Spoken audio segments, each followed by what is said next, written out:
მოგესალმებით პირველ რიგში, რა თქმა უნდა, ძალიან დიდი ტრაგედია არის, უბედურება არის.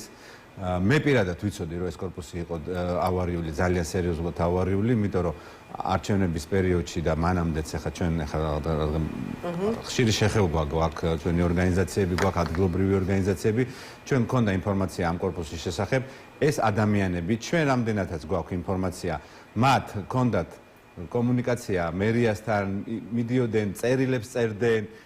ანუ დღეს ახლა მერმა რაც გააკეთა, ესეთი უპასუხისმგებლო განცხადება, რომელიც გაურბის პასუხისმგებლობას და ეს მან უნდა იცოდეს, რომ ახლა მე არ მინდა ბევრი რაღაცის ესეთი დამძიმება ამ ამბავზე. პირადად მისი პასუხისმგებლობაა, იმიტომ რომ იმ მინიმუმ არ უნდა ყოფილიყო ვაჭრობა. ახლა ამაზე ხო თან ხვდებით.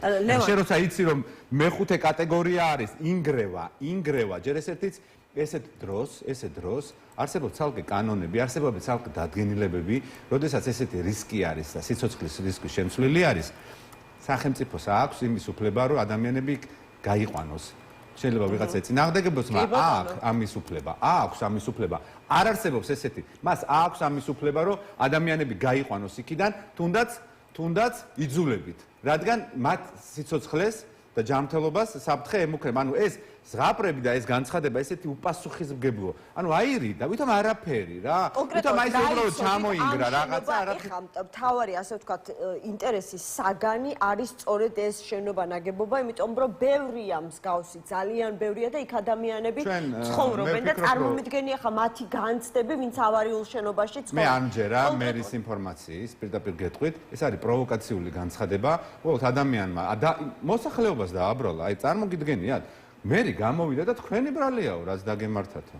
თქვენი ბრალი არისო. არა, მან მოიშველია კანონი და რეალურად 100% როდესაც თანხმობა შეუძლებელია. მესმის, ეს როდესაც არის გამაგრება, მაგრამ როდესაც საფრთხე ექმნება ადამიანის სიცოცხლეს. რა თქმა უნდა, შესაძლებელია. არ არსებობს ეგეთი ისა. შესაძლებელია მიდგომა, აბსოლუტურად. არ არსებობს ეგეთი რაღაცა და არც ეგ კანონი არ არის, სწორედ იმიტომ როდესაც ადამიანის სიცოცხლეს საფრთხე ემუქრება, იქ იძულებით ევაკუაცია არის შესაძლებელი.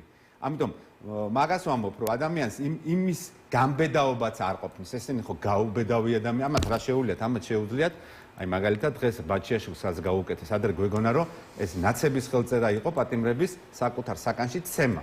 ეხლა თურმე ამათაც დაუწყიათ. ამიტომ მათ კალაძეს პოლიტიკურ გუნდს შეუძლია შევიდეს და ბაჩიაშვილი გალახოს. მაგრამ პასუხისმგებლობა აიღოს, მაგის არ ეშინიათ. აი დღესაც ეს იყო უპასუხისმგებლობა. დიახ, თქვენს კისერზე არის, რაც მოხდა მინიმუმ ის, რომ იქ ხალხი ქვემოთ იჯდა ვაჭრობდა. როგორ შეიძლება სახლი ინგრეოდეს და ქვემოთ ადამიანები ისხდნენ და ვაჭრობდნენ. თუ არ შეიძლებოდა მინიმუმ იმის უზრუნველყოფა, რომ იქ რაღაცა ესეთი სავაჭრო ურთიერთობები არ ყოფილიყო, გადაკეტილი ყოფილიყო. ტროტუარის გადაკეტვას 100%-ის თანხმობა ჭირდება და უსაფრთხოების ზომების მიღებას.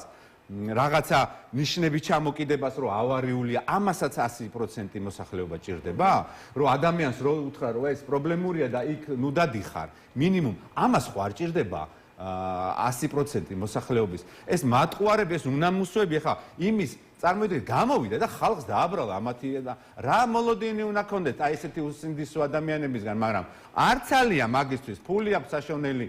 დროზე არის რაღაცა სქემები დასალაგებელი, მშენებლობაში ფული აქვს გასაკეთებელი და არც ალიათ ამ ხალხისთვის და მივიღეთ ის, რაც მივიღეთ და ესეთი არის უამრავი ვარკეთილი არის კატასტროფულ მდგომარეობაში. საბურთალოზე მაგალითად პირობითად ვამბობ, რადგან ჩემი მაჟორიტარული ოლქი იყო, ვიცი იქ რა ხდება, რამდენი სახლი დაურბოდი და მე არ ყოფილიყავი ლობისტი. არ გამაგრდებოდა პეკინზე, იოსებიძის ბოლოში იქ საცხოვრებელთან ხიმინჯებზე შემდგარი რო არის, ზუსტად იგივე კატეგორიაში არის ისიც.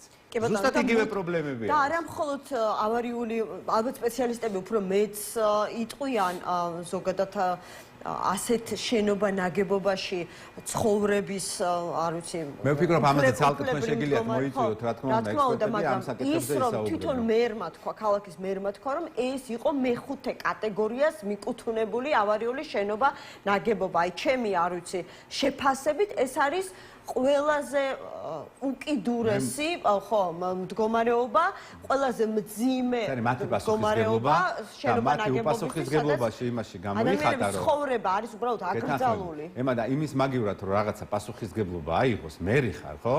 მარტო ფული შევნახო არ არის თბილისის მერობა და რაღაცა პრივილეგიებში ცხოვრება, პასუხისგებლობა მილიონნახევრიანი ქალაქია, ერთ-ერთი უძველესი ქალაქია დედამიწაზე. და შენ აქ მოსახლეობას დააბრალო, რაც დაგემართა, თქვენი ბრალი არისო, ამას უპასუხისმგებლობა, ეს არის არაკაცობა. აი პირდაპირ მნიშვნელობით არაკაცობა და ამ ადამიანისგან ესეთი ნაბიჯები არ არის არც პირველი და არც უკანასკნელი იქნება. გასაჩერებელია ეს ხალხი, ეს არის უბედურება ამ ქალაქისთვის, რომ ესეთი უპასუხისმგებლო ადამიანები და მეცაც ვეტყვი არასწორად, აი როგორი არასწორი სიტყვები იყო, რომ ხალხს დააბრალა.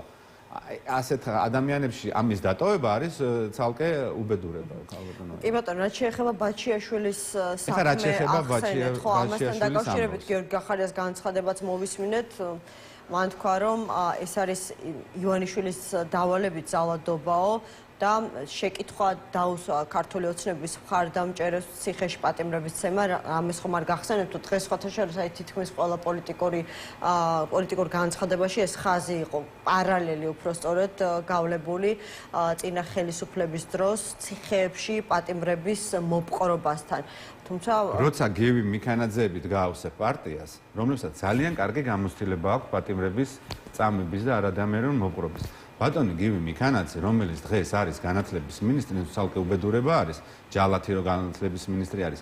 2006 წელს იყო პასუხისმგებელი ეგრეთ წოდებულ ციხის ბუნძზე, რომელიც მოხდა ორთაჯალაში. აი პირდაპირ როგორც ხდებოდა ხო გახსოვთ, აი როგორც ყვებიან ავტომატის ჯერს, შეყოფდნენ ხოლმე იმაში რასაც ქვია და იქ ესროდნენ. მაშინ იყო პასუხისმგებელი, მას ებარა პოლიტიკური პასუხისმგებლობა, იუსტიციის მინისტრის მოადგილე იყო აი ამ მიმართულებები და ის რომ ამ მიმართულებებით მინისტრი იყო დასტურა სხვათა შორის ბატონმა კემულარიამ, რომელმაც თქვა რომ მე მოვიყვანე და მე დავნიშნე ეს ადამიანი ამ თანამდებობაზე ორი.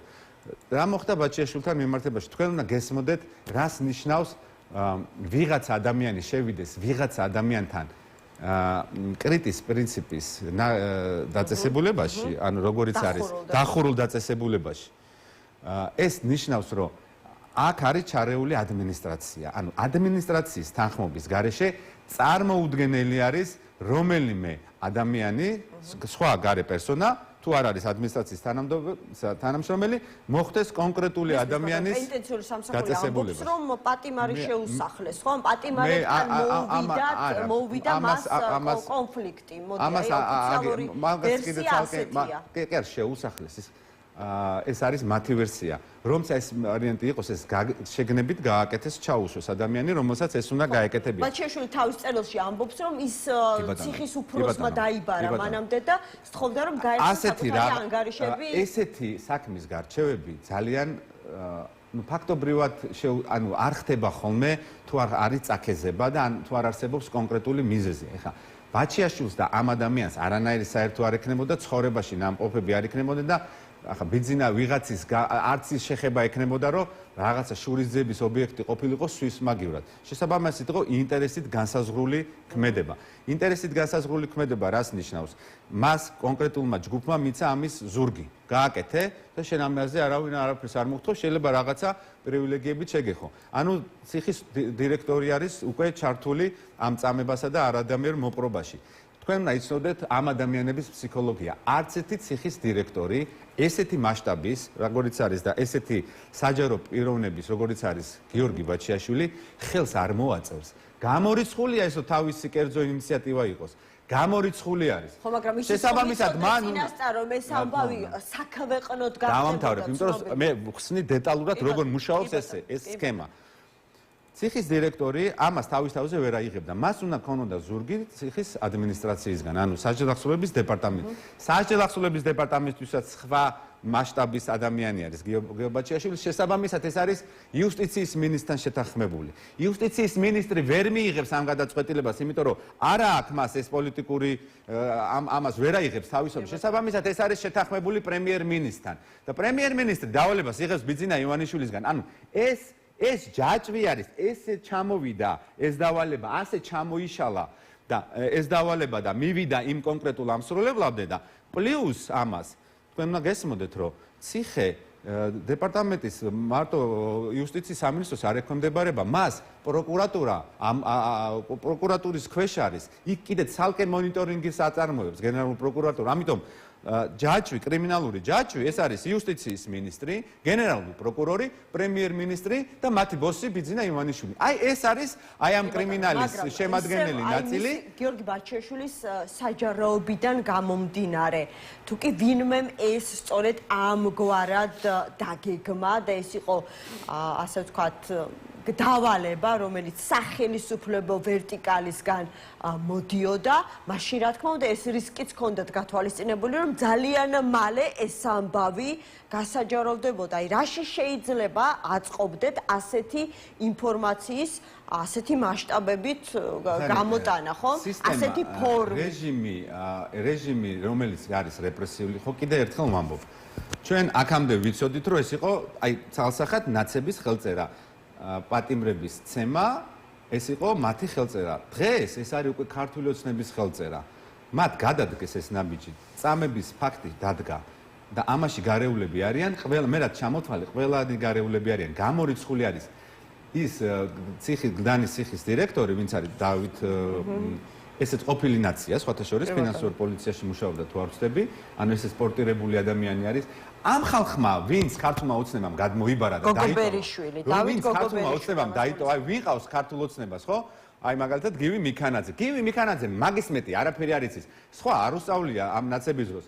ამ ხალხმაც, რომლებმაც წინა რეჟიმებში იმუშავეს პროკურორებად, პოლიციელებად, ციხეში ზედამხედველობად, სხვა არიციან. სხვანაირად არიციან და როდესაც უკვე უთხრეს დავალება მიცეს, ამათმა შეასრულეს უპირობოდ კითხვაც არ დასვეს.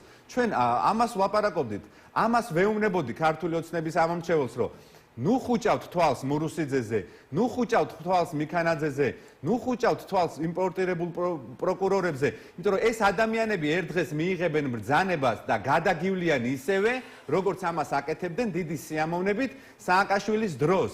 ეს მივიღეთ, როდესაც გაივსო ყოფილი პოლიციელებით, პორტირებული ყოფილი დამნაშავე პროკურორებით, მოსამართლეებით, აქამდე მივიდა ეს სისტემა, იმიტომ რომ სხვა ამ ხალხმა მართვა სხვანაირი არიციან, რეპრესია, ცემა, გამოძალვა, ფულის წართვევა, კორუფცია, ის რაც ისწავლეს, ის რაც აკეთეს იმ დროს, იგივეს აკეთებენ ახლაც და ამიტომ ვამბობ, რომ დღეს ქართული ოცნების ეს ფაქტი არის ის ფაქტი ზუსტად იმის შედეგი მიქანაძეების, გენერალური პროკურორების, მურუსიძეების ამის შედეგი არის და ამას მხარს უმაგრებს ამომრჩევლის გარეშე ხო არ არსებობს ხელისუფლება. ამიტომ ჩვენი ამოცანაც ეს არის ზუსტად ხალბატონო ემარო შევიდეთ ისეთ პროცესში შევიდეთ რომ ეს ადამიანები დავარწმუნოთ. მოდი მივყოთ თანმიმდევრულად ამ თემას ხო, იმიტომ რომ დავარწმუნოთ რომ აი აქამდე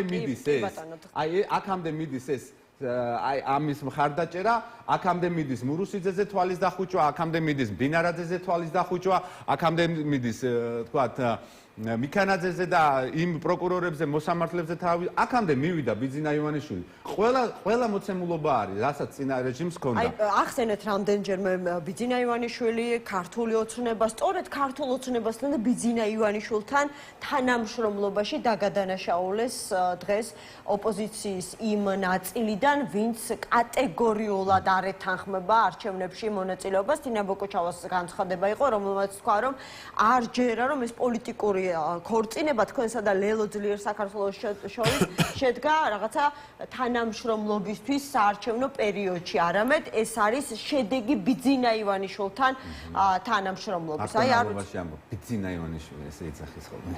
კი ბატონო. ეხლა რაც შეეხება თალკე მაგ ოპოზიციურ პარტიებს, ქვიათ ნაცები. ნაციონალური მოძრაობა არის, კოლექტიური ნაციონალური მოძრაობა არის. ანუ ყველა რა თქმა უნდა, ანუ ის პარტიები, ყველა ნაციონალური მოძრაობა, ის 1 ოქტომბრის შვილები არიან ისინი. ისინი მას შემდგომ გაიყვნენ, რაც ხელისუფლებიდან აღარ არიან და მერე დაიყვნენ, თორე ერთი ადამიანი ამბობდა ესე კითხვა დასვა რიტორიკული, აი როგორ შეიძლებაო ესენიო ყველანი, რა თქმა უნდა, ეს ხალხი 1 ოქტომბერს ერთად იყვნენ ერთად იყვნენ, აი ეს რამდენი არიან? 7-ნი, ხო? ნუ მერვე არ არის პარტია, რაღაც ჯგუფი არის, ნუ ვერ ჩამოყალიბდა პარტიად. ლევან, ასე არც თქვენ არ მოგწონდათ ხოლმე, როდესაც კოლექტიურ ნაცმოძრაობად გიხსენიებდნენ ქართული ოცნების წარმომადგენლები. და არც არ მოგწონთ, როდესაც არ ჯერათ თქვენი ოპოზიციონერების განსაკუთრებით ახლა უკვე მეორე ფლანგიდან, ანუ ოპოზიციური ფლანგიდან და ყოფილი ხოჭები არ არსებობენ. მე თუ არ დავამთავრებ, აზრი არც კითხვის დასმას და არც მესმის, მაგრამ ხა მეც მაქვს კითხვის უფლება ხომ როგორ ჯერ არის, ეგრე არიან. ჩვენ ქართული რა განსხვავება არის? კიდევ ერთხელ გასაგონად, იმ ხალხის გასაგონად. ეს ხალხი ნაციონალურ მოძრაობიდან ოპოზიციაში, ისა ნაციონალურ მოძრაობის ოპოზიციაში კი არ წასულა. ეს ხალხი დამარცხდა და მერე დაიყვნენ. ანუ ბოლომდე ჩაყვნენ იმ ხელისუფლებას 1 ოქტომბერს. ჩვენ ვინც წამოვედით ქართული ოცნებიდან, ჩვენ წამოვედით ხელისუფლებიდან. ეს ხალხი ხელისუფლებიდან არავინ არ წამოსულა. ეს ხალხი უბრალოდ ფაქტი დადგა 1 ოქტომბერს დამარცხდნენ და იმის მერე არიან ამ რეჟიმში. ჩვენ წამოვედით ხელისუფლებიდან, როდესაც დავინახეთ, რომ დავინახე, რომ ქართული ოცნება ნაცდებოდა, რომ ქართული ოცნება იგივე პრინციპებით წავიდა. იგივე მოსამართლეები, იგივე პროკურორები, რომ შანსი აღარ იყო ბრძოლის, იმიტომ რომ ბოლომდე ჩაფრენილი იყო ეს კაცი და ბოლომდე აპირებდა, კბილებით იცავდა მურუსიძეს. მე იქ ჩემი ადგილი აღარ იყო. შესაბამისად, მე წამოვედი ჩემი ნებით და მაგალითად ეს წარმომადგენლები ამ პარტიების ოპოზიციაში, იმიტომ კი არ არიან, რომ მათ რაღაცა პრინციპები ქონდა და ნაციონალურ მოძრაობის სისასტიკეს აუმსხერდნენ. ჩააყვნენ ნაციონალურ მოძრაობას და ესე დამთავრდა, ესე იქნება ეს სულ ესე იქნება. ეს საკმარისი არგუმენტია იმისათვის, რომ აი ეს ბრალდება გააკარწყოთ ამ მომრჩევლის თვალში, რომ რეალურად თქვენ გადაწყვიტეთ ლელოსთან ერთად თანამშრომლობა ქართულ ოცნებასთან. ეხლა რაც შეეხება ლელოსთან თანამშრომლობას. ჩვენ თავიდანვე ვთქვით, რომ თვითმმართველობის არჩევნებზე ჩვენ ვაპირებდით მონაწილეობის მიღებას. ეს არის კონსტიტუციური პროცესი და სხვა ამის ალტერნატივა აი იმ ადამიანებს, რომლებიც ყველაზე მეც ყვირიან, საერთოდ არ დაუდიათ. მეცაც გეტყვი, დღეს ვისაც არ უნდა რომ მიიღოს ოპოზიციამ არჩევნებში მონაწილეობა, ეს არის ქართული ოცნება. ეხლა მაყურებელმა განსაზღვროს, ვინ აკეთებს და ვის ქმედება არის ბიძინა ივანიშვილის ინტერესში. ბიძინა ივანიშვილის ინტერესში არის ის, რომ ოპოზიციამ მონაწილეობა არჩევნებში არ მიიღოს. ქართულ ოცნებას უნდა რომ მარტო დარჩეს საკუთარ თავთან ამ არჩევნებში. რა თქმა უნდა, როგორც კარგად გძნობენ ეხა თავს პარლამენტში, ზუსტად ისევე უნდა თქვათ, რომ ეს არიან ადამიანები, რომლებიც რადიკალობენ. აი ესეთი, აი პირდაპირ როგორ ელაპარაკებიან უცხოელებს, პირდაპირ გეტყვით. მანდატებზე უარი თქვეს, პარლამენტში არ შემოვიდნენ, რადიკალობენ, რაღაცა ქვეყნის გადატრიალება უნდათ, აგერ არჩევნები, კონსტიტუციური პროცესი, ამაში მონაწილეობას არ იღებენ, მე რა შუაში ვარ. აი ესეთი ლოგიკა ექნება ქართულ ოცნებას, როდესაც დაძდება სალაპარაკო და შენ როდესაც ამ კომფორტს უქმნი, ეს არის უპასუხისგებლობა. მაშინ და ზუსტად იმ პერიოდში, როდესაც გაყალბებულ არჩევნებში გაქვს 80,000 ხმით თბილისი მოგებული. ამაზე თქვენ და ლელო რა დისკომფორტ შეუქმნით ქართულ ოცნებას. მაგას დრო გვაჩვენებს.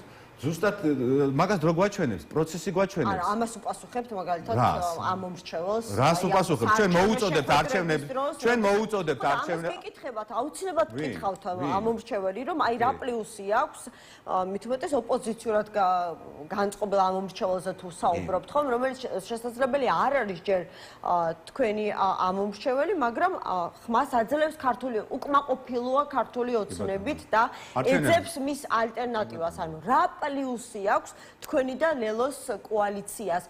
გასაგებია.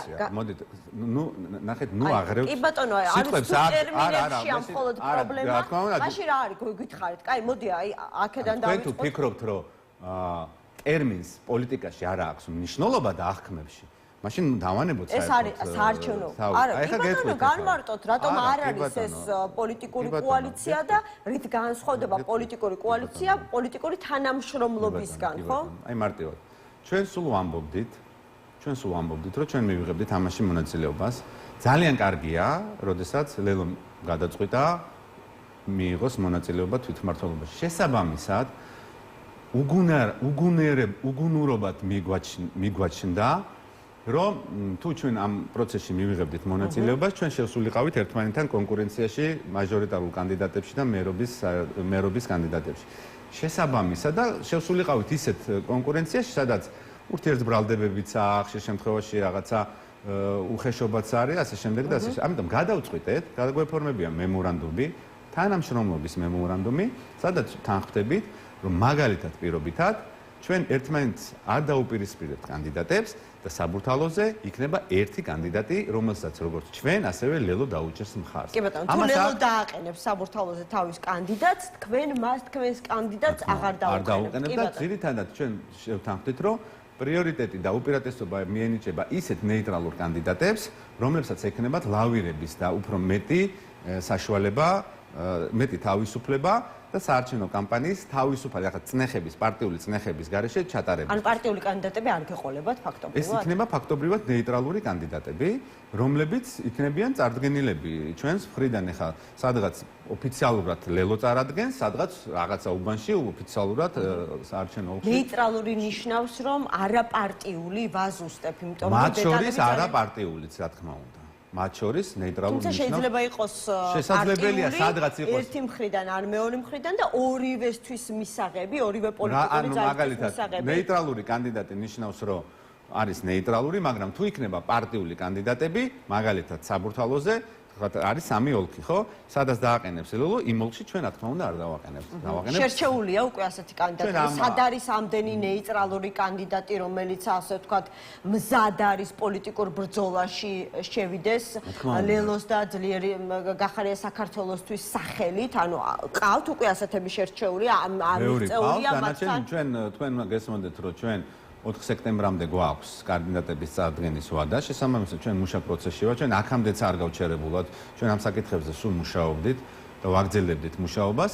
ეხლა უფრო ინტენსიურად წავა და უშეთანხმებით წავა ეს პროცესი. ეხლა რაც შეეხება ჩვენ რას ვთავაზობთ? ჩვენ ვთავაზობთ მობრძანდნენ არჩევნებზე და მხარი დაუჭიროთ ოპოზიციის კანდიდატებს, იმიტომ რომ იმ მასშტაბით თუ იქნება მოსვლა, რა მასშტაბითაც იყო 2024 საპარლამენტო არჩევნებზე დიდ ქალაქებში, ჩვენ დიდ ქალაქებს მოვიგებთ.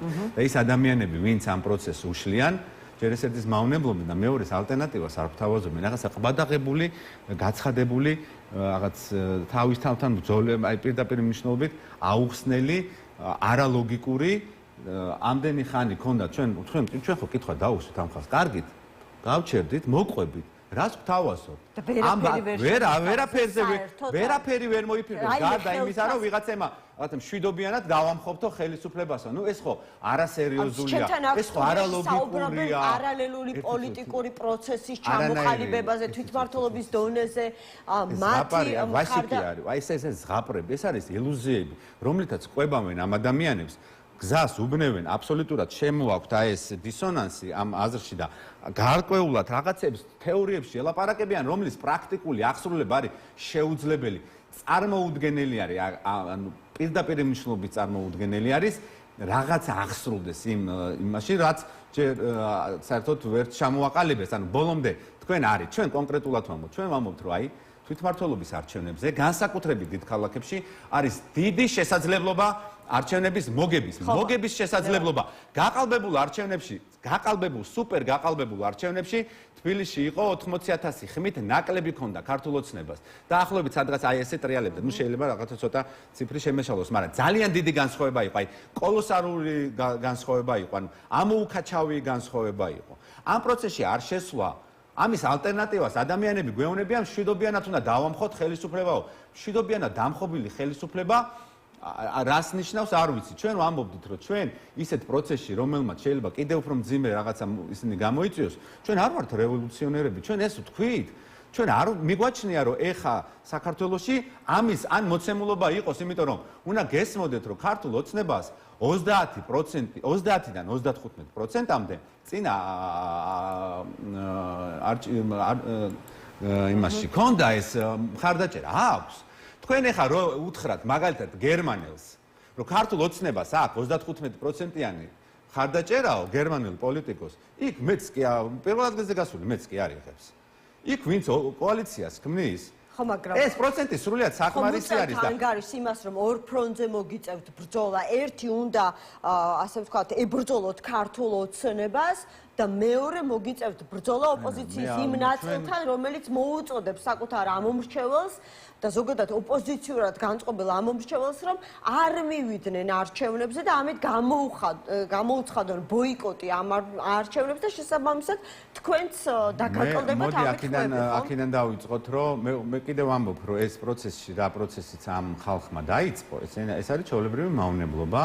მე ღრმად ვარ დარწმუნებული, რომ ეს პროცესი ვისაც უნდა, დღეს უნდა ბიძინა ივანიშვილს. ანუ თითიდან გამოწვეული პროცესი აბსოლუტურად ულოგიკო არის. არაფერ შუაში არ არის, არც პროტესტთან, არც ლეგიტიმაციასთან, არც ვიღაცა ევროპა სანქციებს დაადებს თუ არა მოსამართლეებს და ბიძინა ივანიშვილს. ეს ერთმანეთთან საერთოდ არაფერ შუაში არ არის. სულ სხვადასხვა მოცემულობა არის. ეს არის თვითმმართველობის არჩევნები, ეს არის კონსტიტუციური პროცესი.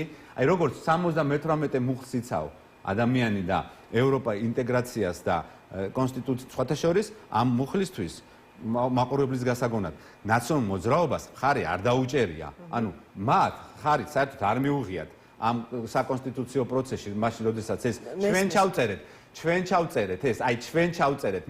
მე მაქვს მიღებული მონაწილეობა, რომ დღეს საქართველოს კონსტიტუციაში ეს ჩანაწერი გაჩნდა.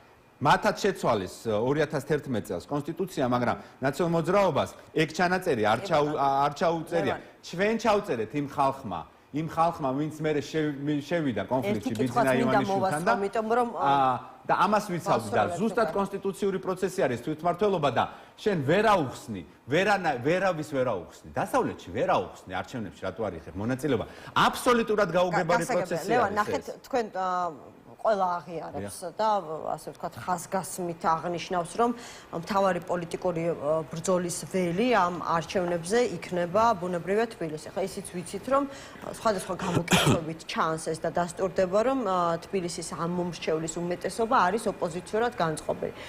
თქვით და მოუწოდეთ მათ შორის ამ ეთერით და ალბათ ძალისხმევას არ დაიშორებთ წინა საარჩევნო პერიოდში ამომრჩეველი დაარწმუნოთ, რომ მივიდეს არჩევნებში და ალბათ თქვენ მოგცეს ხმა, მაგრამ თქვენ ხომ უწევთ ანგარიშს და აცნობიერებთ იმას, რომ ამომრჩეველი მხოლოდ ასე მოწოდებებზე არ მიდის. ამომრჩეველმა აუცილებლად უნდა დაინახოს პოლიტიკურ ძალას თუ მაინც ვერ ხედავს კანდიდატი, რომელსაც აქვს საკმაოდ მაღალი ნდობის მანდატი და შესაბამისად ძალიან დიდი კონკურენციის გაწევის პოტენციალი. აი კიდევ ერთხელ ვისარგებლებ შემთხვევით და გკითხავთ თქვენ თბილისში მერობის შეთანხმებული კანდიდატი თქვენ და ლელოს უკვე ყავთ, იმიტომ ალეკო ლესაშვილი საუბრობდა, რომ არ არის გამორიცხული მათ შორის პატიმრობაში მყოფი პირები დაასახელოთ კანდიდატებთან და არც ის უარყო, როდესაც ჩავეკითხე, შეიძლება ესენი იყვნენ პატიმრობაში მყოფი პოლიტიკური ლიდერები?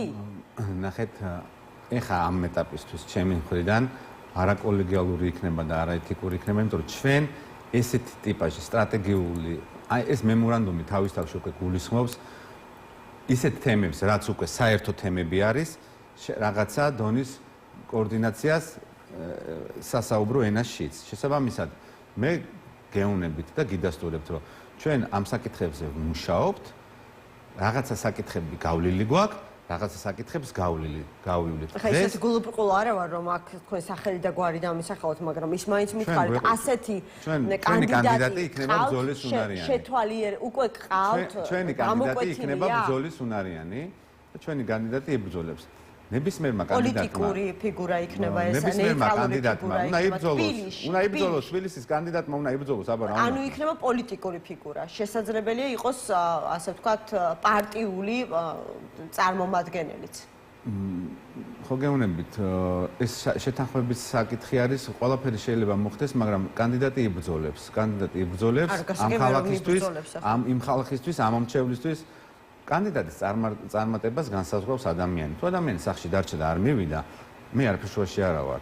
მან არ შეასრულა თავისი კონსტიტუციური ვალდებულება, არ წავიდა არჩევნებზე და არ მიიღო. мотивაციას განსაზღვრავს ასევე კანდიდატი. აი ელისაშვილი ამბობდა ხოლმე, რომ ელისაშვილის და სხვაებიც, რომ ძალიან ასე ვთქვათ, ბრძოლის უნარიანი იქნება და სალომე ზურაბიშვილი როგორც თბილისის მერობის კანდიდატი, ქართული ოცნების კანდიდატის საპერტო. სალომე ზურაბიშვილი გამოირიცხა ამ შემთხვევაში. იმიტომ რომ მე საერთოდ არ მესმის ეს ლოგიკა, რატო გამოირიცხა მან თავისთავი.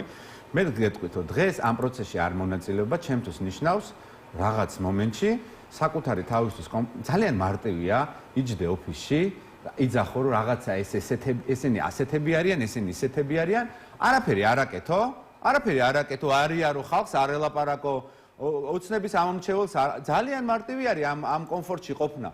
და ვიღაცაზე იყო ჩამოკიდებული, სადღაც ვიღაცა გაიღვიძებს და რაღაცა სანქციებს დაადებს და შენ აქ ხართეზოზე წამოწე და არაფერი არ გააკეთო და დიდი ბოდიში ჩვენ ყველანი ვართ ამ პროცესში ჩართული, არ ვისვენებთ. 24 საათი იმაში ვართ, რომ როგორ დავაზიანოთ ქართული ოცნება, როგორ დავარწმუნოთ მისი ამომრჩეველი, რომ ქართულ ოცნებას ხმა არჩევნებში აღარ მიცე და ის რაც დაემართა და თავის თავს დამართა ქართულმა ოცნებამ, სადღაც ხო უნდა დაკონვერტიდეს, სადღაც ხო უნდა აისახოს. ჩვენ ხო უნდა ვნახოთ ეს ხალხი ამ ქართულმა ოცნებას დააკლდა ეს ამომრჩეველი თუ პირიქით ვერ დავარწმუნეთ აი ამ მთელი პროცესით. იქნებ სხვა პროცესში გადავედით. ანუ ამის სადღაც ეს ხო უნდა დაიტესტოს. ეს ხო უნდა გამოჩნდეს და კიდევ ერთხელ ვამბობ. ანუ ყველა ადამიანმა გააცნობინოთ. თქვენ ნახეთ რა ტრაგედია დატრიალდა ვაგზლის მოედანს. ხო, რა ტრაგედია დაატრიალდა. ამათ უტოვებთ ისევ ამ ქალაქს და ამათ ხელში ტოვებთ თვითმმართველობას. თქვენ ფიქრობთ, რომ შეიძლება თქვენ ის ადამიანი და იმ კორპუსში არ ცხოვრობდეთ, რომელიც ფიქრობს, რომ სახში უნდა დაჯდეთ და არ უნდა მიხვიდეთ არჩევნებზე და ბურთი და მოედანი უნდა დაუტოვოთ ქართულ ოცნებას. ესე თუ ფიქრობთ, შეიძლება ასეთმა ტრაგედიამ ღმერთმა ყველა დაიფაროს, მაგრამ ამ ქალაქში ასეულობით ავარიული სახლი არის. მე არ ვამბობ, შეგნებულად არ ვამბობ ათასებს. შეგნებულად არ ვამბობ. ასეულობით ასეთი კატეგორიის სახლი არის და დღეს სახში დაჯდომა და გაბუტვა და რაღაცა იმ პროცესში მონაწილეობა ნიშნავს, რომ თქვენ თავს წირავთ აი ესეთი პრობლემებისთვის და დანარჩენი პოლიტიკური ფიგურა იქნება ყველაზე ბრძოლისუნარიანი კანდიდატი თბილისის მერობისთვის. აი ამაზე მისგან თანკი ანარა და კანდიდატი, ჩვენი კანდიდატი იქნება ბრძოლისუნარიანი.